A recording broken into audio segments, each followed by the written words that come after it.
Topics covered in Application of Integrals. Welcome, everyone. Today we begin a new chapter, the application of integrals. Up until now, our study of integration has primarily focused on the algebraic techniques of finding antiderivatives. However, in this chapter, we transition from theoretical computation to practical implementation. We will learn to use the definite integral as a powerful tool to solve complex geometric and physical problems that standard algebraic formulas simply cannot address. To guide our study, we have 4 key learning objectives. First, we will develop a geometric interpretation of the definite integral, conceptualizing it as the limit of a sum of thin rectangles to represent the net area between a curve and the x-axis. Second, we will learn to calculate the precise area bounded by a single function, the x-axis, and specific vertical boundaries. Third, we will analyze the area enclosed between 2 intersecting functions by integrating the difference between the upper and lower boundaries. And finally, we will move beyond calculating the areas of standard polygons, such as circles and triangles, to finding the areas of irregular, curvilinear shapes. As we master these techniques, you will begin to see that these are not just abstract mathematical exercises. In our next slide, we will explore how these very same principles are applied to solve critical problems in engineering, physics, and even medicine.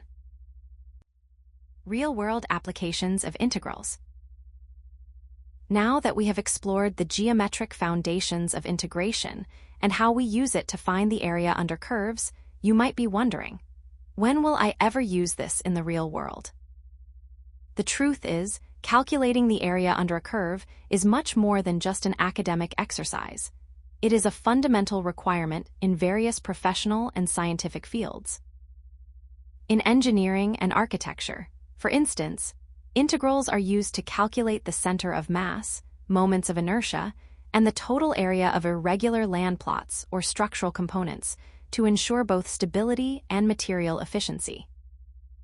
In the realm of physics, integration is indispensable.